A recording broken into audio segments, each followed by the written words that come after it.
Agriculture is one of the leading industries in the state of Utah. As a matter of fact, it's even ahead of tourism. So who is it that leads the agricultural policy? It's the Agriculture Commissioner, Kerry Gibson. Good to see you, Chad. Welcome to Green Acres. Well, thank you. You don't look like Eddie Albert. I don't know if that's a compliment or not. Kerry is the new commissioner for the Department of Agriculture and Food, and this is where you grew up. This is it. Stories of growing up on the farm were more common a century ago. There were even some of us that have roots that go back to the farm 5 decades ago. But somewhere in the span of time, what was once ubiquitous in Utah has become rather unique. For Kerry Gibson, it's instilled a strong ethic for hard work, strong family bonds, and a passion to share the story of the people who keep us fed. But there's something special about an agricultural community that reminds us of what's important and what's valuable in our lives, and it just gives you a good feeling when you're around people that produce the crops and the food and fiber for our hungry nation. Technology has driven many innovations on the farm and can be partly blamed for a disconnect between people and where their food comes from. Hence, the additional mission charged to the Department of Agriculture and Food, one of the state's oldest agencies, is to make sure that we all understand the importance of agriculture in our state. While Kerry's career started on the farm, his role increasingly shifted to the role of advocating for farmers, which led to 6 years in the state legislature, 8 years as a Weber County Commissioner, and time at the Department of Natural Resources, leading into his role today as the Commissioner of Agriculture. If we work hard but don't engage with those around us, they will never understand why we do what we do. And if we're going to have agriculture in our communities, we have to be able to think about in the policy-making process the exact steps that allow agriculture to be successful. Because with the legislature that has tremendous intentions but maybe hasn't been on the farm for a while, it's important that we have advocacy groups like the Farm Bureau, Cattlemen's Association, the Wool Growers, the Dairymen's Association, and a list of others who can take forward those policy recommendations and bring them to government and help them to understand what things affect their industry, and they change. I have found that most people, almost all in our community, want agriculture to be successful, but they're not close enough to it to understand what that means. And so if we can help them to understand, okay, if we do this, that hurts agriculture, or if we do this, that helps agriculture, they'll almost always make the right decision because their hearts are good. Before we ended our interview from a giant hay bale, there was one obvious question still to ask. Want a race? Wow! Yo, he's winning! He's winning! Whoa! Well, we're going to have to get the measuring tape out. We'll be right back with more of our interview with Kerry Gibson on the county seat. Now, you went an inch or two further, but I think I beat you by a whisker, don't you think? I think you got to the bottom of the hill first. So Who knows? I owe you the milkshake. Welcome back to the county seat. We are at home with Kerry Gibson, Utah's new agricultural commissioner, head of the Department of Ag and Food. Yes, sir. Kerry, you got quite a view out your backyard. Oh, it's beautiful. It's wonderful. It's good to kind of be able to relax once in a while. There's not much relaxing on the farm, but it's good to be able to relax and notice some of the accomplishments of the day. What do you feel is the average citizen's biggest misperception is about agriculture in the state of Utah? You know, I think the biggest challenge that we face, Chad, is that most consumers don't really consider it much at all. That's one of the challenges. They think that they go to the grocery store and the food is just going to appear there for them, and they always have it. It's safe, it's affordable, and they don't have much of a connection anymore. You know, it used to be that every one of us had at least a grandpa to go to the farm to, right? And spend the day at the farm with grandpa, or the summer or whatever. And nowadays we find, 3, 4, 5 generations removed, and children really don't understand what agriculture means to them in their lives, and that's mostly because their parents don't understand as well. Do you think, coming from a Utah dairy farming family, and the fact that dairy products are a very perishable product, I sometimes get the impression that people think that all of our food comes from California or Wisconsin or something like that. How much of a local impact on our food supply and our self-sustainability comes from within the state? Oh, it's huge. You know, farms are important in so many ways, but of course the most important is that they provide us with something to eat, with the food that we eat. We produce a lot of protein, a lot of beef and lamb and pork here in Utah, even more than we consume, so we're a net exporter of those protein sources. As far as dairy, it's probably less than that. We probably produce about 25% of the dairy products that we consume in the state of Utah. But yet, the fact that we produce some here and the rest is locally available, like southern Idaho, provides us with good food security in that area. And that's important, that we know that we have access to a local agricultural product. One of the things we really struggle with is our vegetable production and fruits. We only produce less than 10% of the vegetable and fruit crops that we consume here in the state of Utah are grown in Utah. And so we like to encourage people to consume more of those local products so that those farmers actually can go to a closer market. That helps them a lot if we consume those local products. So, you know, I find that kind of funny. I mean, there are a few observations that I've made through the years. I find it kind of funny that a state who has self-sustainability so much part of its original history, where they came here and had to make everything work in the late 1840s, and that heritage is kind of lost. But I also make note of having had a grandfather who had a fruit orchard, that all those best orchard lands, those really beautiful, rocky, loamy soil places that had good drainage and grew great fruit, now all have houses on them, and all the fruit's been moved to places that didn't have quite as good water and quite as good dirt. Are we building ourselves into starvation? Well, there's no question. We just simply haven't prioritized our food production in our society quite like we should, and that becomes the challenge. It's not that other things are not important. We certainly need a place for people to live. Most of Utah's growth is internal growth, right? And I'm hoping that my kids can live close by me, and so I know that they're going to need a home to live in and a place to raise their families, and so I'm not anti-growth. What I'm advocating for is that as we grow, that we also consider how we're going to feed ourselves, and that we consider local food security and food availability from a local perspective as part of that equation. And too many times it's just forgotten. It's just assumed that because the food has been so readily available, we don't have food shortages. You know, most of us have never worried about where our next meal is going to come from, and me for sure.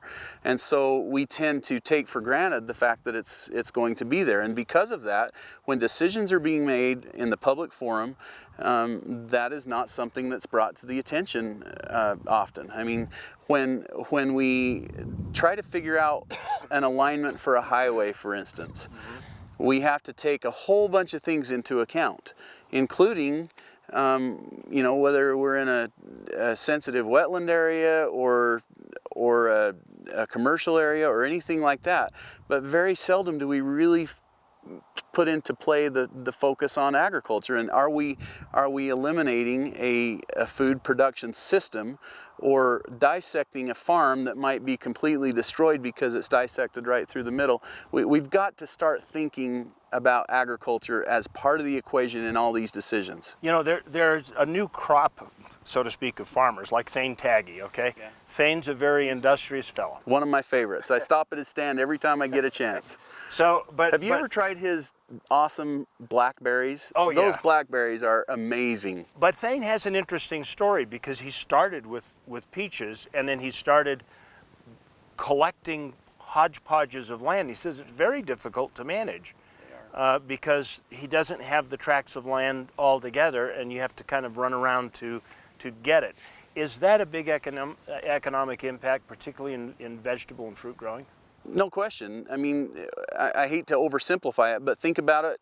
If it was your warehouse that was dissected, or your yard, and you had to cross the street to get to your yard, it's anything that severely interferes with your business operation makes it hard to do business there, and so those operations tend to move, and especially as the prices go up for land, and it's really hard to be able to compete with development prices for farmers, because they don't make a lot of money. In fact, most of the land now that's in agriculture, it's hard to buy land. It's almost impossible on the Wasatch Front to buy land for agriculture now, because the development pressures have increased the value of that so much that the farmers can't make it with that price. So this is going to be a tough question, and it's going to be a politically, potentially firecracker one, but was there a point in the past where agriculture and zoning should have gotten together and said, we need to set some zoning that's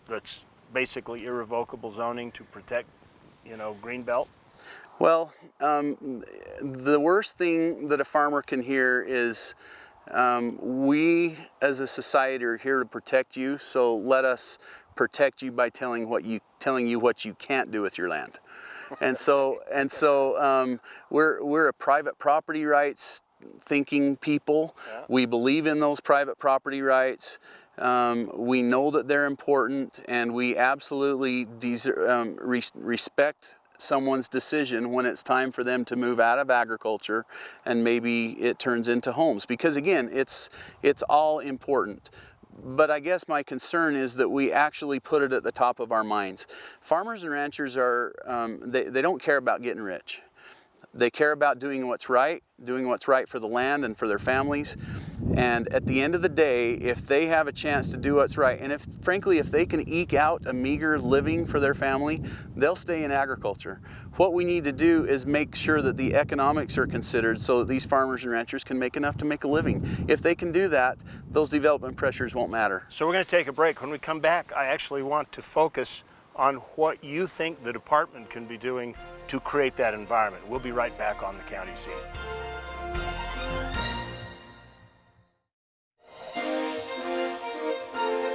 Welcome back to the County Seat. We're talking with Kerry Gibson, Utah's Agricultural Commissioner, head of the Department of Agriculture and Food. Kerry, we've kind of set the groundwork for saying that there are things we need to do to protect agriculture and farming, not only in dairy production, meat production, but really in vegetables and fruits. How do you see the department itself and their efforts going in to help that? I know we've done a lot of marketing to try and get people to think local in their purchases by Utah's own. And I think it's been a very successful campaign. It causes me to think when I'm sitting in Reams or at the grocery store, or I hear about the farmer's market. But what else do you see as the mission or the direction that the department should go? Well, I'll take Utah's own first and just say that it's a tremendous program. It's something that's been in place now for several years at the department, and it just helps people to know. People are very concerned about where their food comes from. They like the fact that it comes locally. We have people that track how many food miles their food has traveled. It's really important to them, and when you can go to the grocery store and see a label that says Utah's Own and know that it was produced in your state and know that it was produced locally, that's a wonderful thing, and people buy that all the time. So there is some real value there.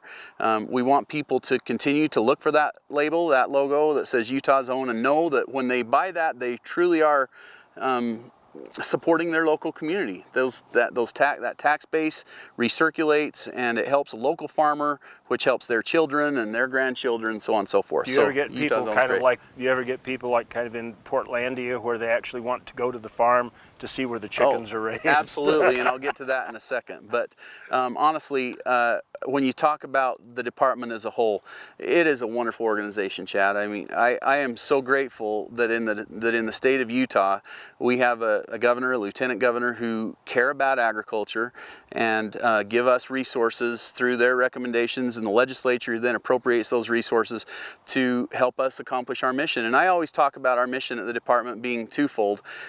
First of all, I like to say that we're a service organization with regulatory responsibilities. What that means is my favorite line, and maybe in all of statute, is that the Utah Department of Agriculture is to promote Utah agriculture. And so you'll hear me out and about. I mean, agriculture is a miracle in Utah. It is amazing what we've been able to do with what we have. When you consider what the pioneers came across and what they were able to do to turn this arid desert into make it blossom like a rose with water. And it is a miracle, and it's wonderful to talk about it. So I go all over the state, seeing new things and learning about these agricultural these producers and these operations, and just telling the story of agriculture, because that's my job, to promote that and make sure that consumers understand why it's important to each and every one of them. And that's part of the real problem that we have, is consumers don't know why Utah agriculture is important to them. Not because they don't want to. If we tell the story, they'll hear it, but they've just been so far removed. So that's one thing. But again, we have regulatory responsibilities that keep us busy as well. And the fact of the matter is, we do have to have some regulation to make sure all of our food is safe. So we have the responsibility to make sure meat products are, when you buy them off the grocery store shelf, that you're going to be safe, that they're going to taste good, and they're going to be appropriate for your family. Dairy products, any kind of regulation to make sure that when you purchase a product, it is what it says it is, it's labeled correctly, it weighs what it says it's going to weigh, and so that you're paying a fair price for the fair weight of that product, and then making sure that it's safe. And so basically that's twofold, and they go hand in hand, because if the consumer is happy with the food that they get, that they receive, then they are actually going to be, then that's going to help farmers in the long run, right? If farmers put a product on the shelf that's not appropriate, it will never work. So we promote agriculture and the miracle that it is to our community, and then we also make sure that consumers understand that they're getting a good product. So with those responsibilities, because they are a lot, promoting agriculture, promoting a good environment for agriculture, takes effort, it takes resources.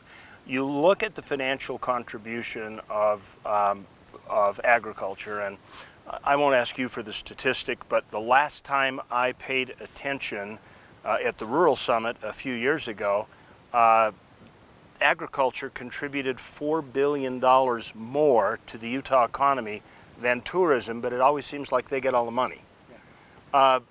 Is it hard? Are you getting enough support from the legislature to really discharge your duties and your mission?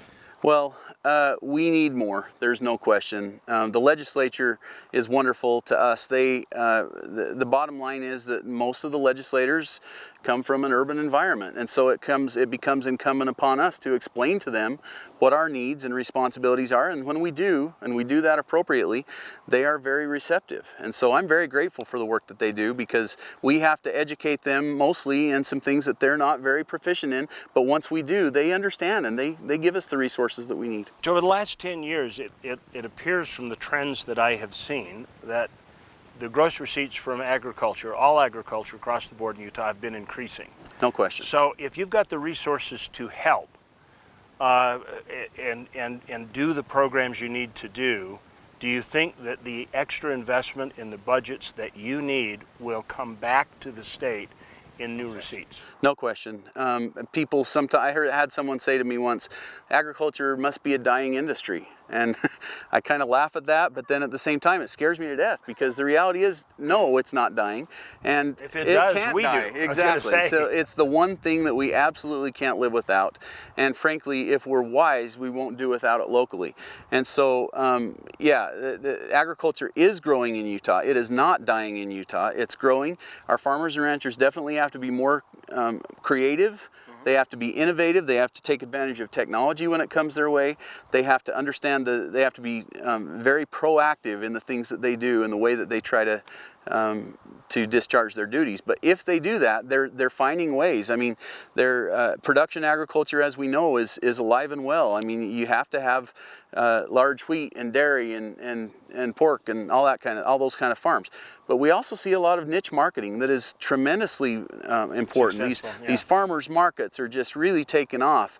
On our farm and a whole bunch of others now, you see a lot of people doing agritourism, where you have farmers and ranchers that invite the public to their farm, and it is amazing. Not only can it be an economic boon to the farmer and rancher, but it's it helps also people, it helps people learn. People who live right here in my community that I thought knew what we did as farmers, they get so close by coming to this agritourism operation. They get to see a cow milked, they get to touch a baby calf, they get to pick their own pumpkin, and they just have this look of awe and wonder in their eyes that, oh my goodness, this is how you do that. And it's a wonderful education that not only helps everyone, but it helps build that story that I think sometimes we forget. I have one last question I want to ask you after we take a break, and we'll come back with the county seat, and it's an eye towards the future. Stay with us.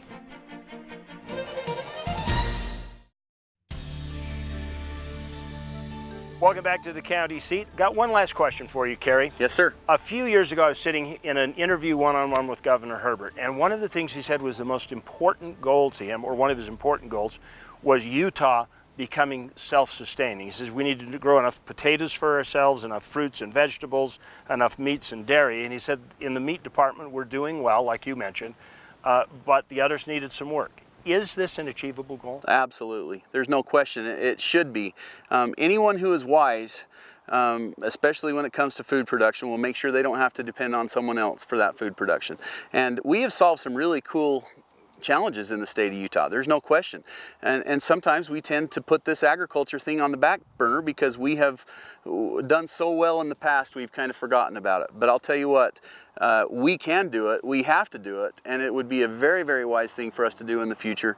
It's a positive thing for every consumer in the state if we are completely food sustainable. Good. I hope to come back and have this conversation with you again and get an update.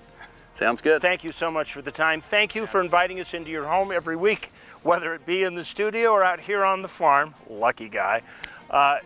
Local government, local living is where your life happens. It doesn't happen in Washington, it happens here. So be involved, be part of the solution, and why don't you like us on social media and follow us so you can stay up to date on all the interesting county news. We'll see you next week on the County Seat.